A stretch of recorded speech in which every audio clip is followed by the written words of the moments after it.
नमस्कार दोस्तों। ईरान ने इजराइल पर अब तक का सबसे बड़ा हमला किया है। खबर ये आई है कि ईरानी मिसाइल नेतन्याहू के बेडरूम तक पहुंच गई। फॉक्स न्यूज के इंटरव्यू में खुद नेतन्याहू इस बात की पुष्टि करते हुए नजर आए। इजरायली पीएम नेतन्याहू को सीक्रेट जगह पर शिफ्ट कर दिया गया है।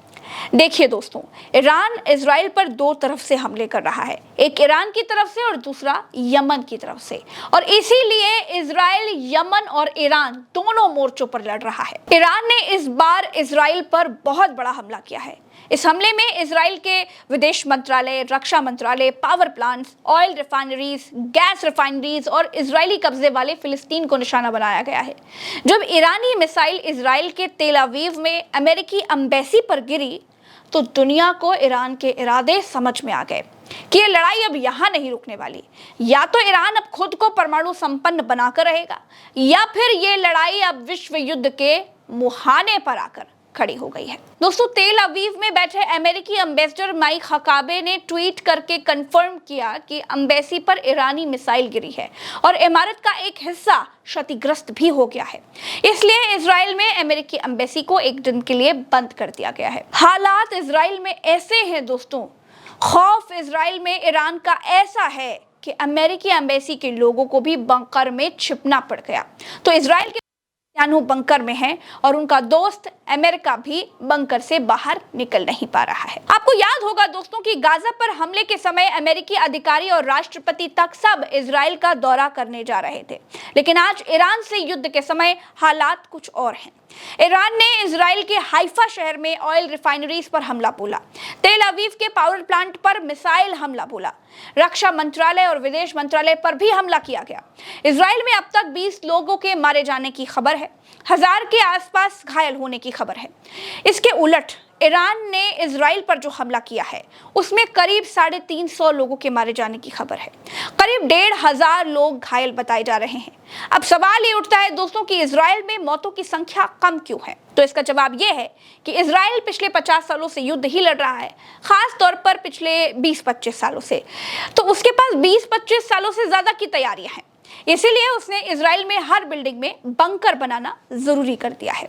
इसीलिए जैसे ही इजराइल में सायरन बजता है, लोग बंकर के नीचे चले जाते हैं, जिससे डेथ टोटल इजराइल का कम है।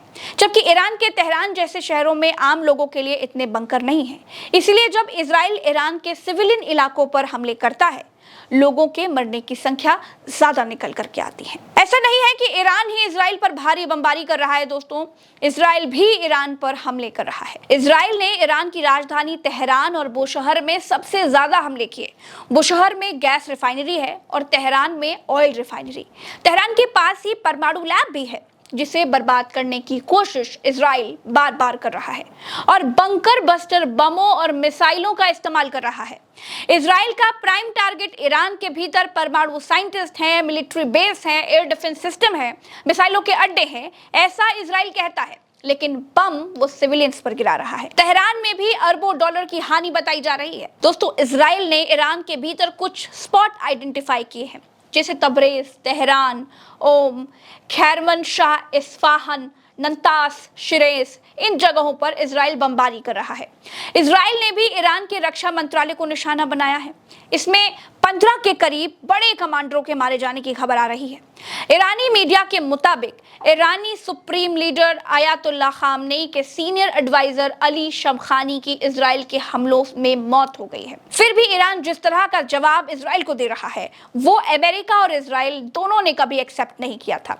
कितनी बमबारी ईरान की तरफ से हो रही है दोस्तों, इसका अंदाजा आप ऐसे लगाइए कि जॉर्डन के नागरिक ने ईरानी मिसाइलों की बरसात के साथ एक फोटो सोशल मीडिया पर डाला और लिखा कि मेरे बच्चों के लिए एक तस्वीर। दोस्तों, ईरानी राष्ट्रपति मसूद पज़ेश्कियान ने स्टेट टेलीविजन पर अपने देश के लोगों को संबोधित किया।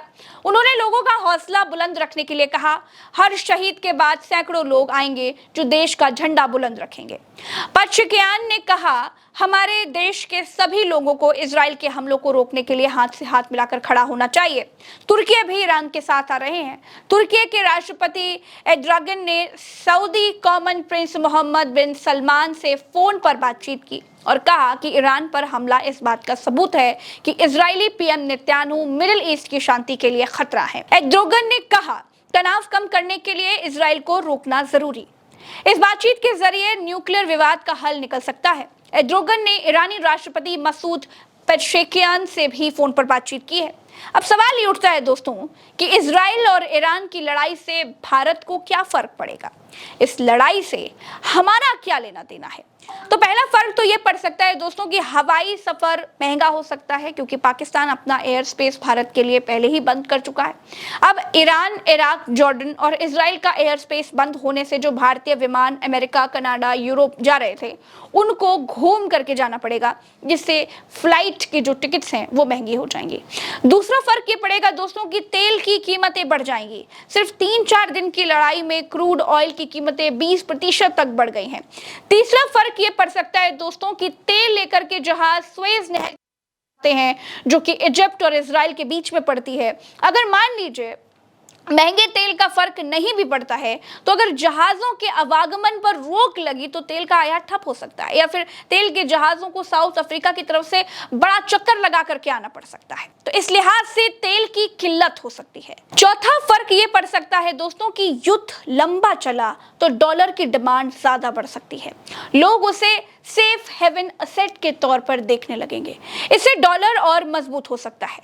डॉलर की मजबूती का मतलब सीधा है रुपये का कमजोर होना। पांचवा फर्क भारत को यह पड़ सकता है दोस्तों कि करीब 1 करोड़ लोग खाड़ी के देशों में रहते हैं। ये लोग बाहर पैसा कमाकर करीब 45 अरब डॉलर भारत भेजते हैं, जो भारत की अर्थव्यवस्था को फायदा पहुंचाता है। उन 1 करोड़ लोगों के रोजगार पर भी संकट आएगा तो भारत की अर्थव्यवस्था पर असर तो पड़ेगा। तो कुल मिलाकर के दोस्तों, इजराइल और ईरान के युद्ध से भारत को आर्थिक नुकसान है। यूक्रेन और रूस के युद्ध का इतना असर भारत पर नहीं पड़ा था जितना खाड़ी के देशों से युद्ध की स्थिति में पड़ सकता है। अब सवाल यह है दोस्तों कि क्या ईरान और इजराइल के युद्ध से विश्व युद्ध शुरू हो जाएगा? तो इसका जवाब यह है कि जब कई देश एक साथ युद्ध में शामिल हो जाएं, मौजूदा स्थिति में ईरान और इजराइल दोनों देशों के बीच सीधा टकराव बढ़ रहा है। अगर ईरान अपने ड्रोन हमलों को तेज करता है या इजराइल फिर से बड़े पैमाने पर हमला करता है तो ये संघर्ष फैल सकता है। अमेरिका इजराइल का प्रमुख सहयोगी है। मध्य पूर्व में 40,000 सैनिक तैनात हैं। अगर ईरान पर और हमले होते हैं तो अमेरिका शामिल हो सकता है, जो नाटो को भी खींच सकता है। ईरान ने इसीलिए अमेरिकी दूतावास पर मिसाइल मारी है, क्योंकि ईरान जानता है कि अमेरिका पर्दे के पीछे से इजराइल के साथ है। वो पर्दे के सामने आए जिससे ईरान अपने साथ चीन और रूस को ला सके। बुनियाद विश्व युद्ध की रखी जा रही है दोस्तों। रूस ने ईरान को S-300 वायु रक्षा प्रणाली दी है। यूक्रेन युद्ध में शायद 136 ड्रोन का इस्तेमाल किया गया है। अगर रूस ईरान को और हथियार या सैनिक भेजता है तो यह संघर्ष और भी बड़ा हो सकता है। रूस मध्य पूर्व में अमेरिका के प्रभाव को कम करना चाहता है। ईरान का समर्थन उसे ये मौका दे सकता है।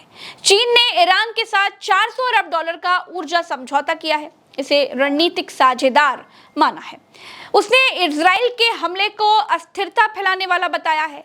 अभी तक चीन ने सैन्य हस्तक्षेप से इनकार किया है, लेकिन ये ईरान को आर्थिक सहायता दे सकता है, जो युद्ध को और भी लंबा खींच देगा।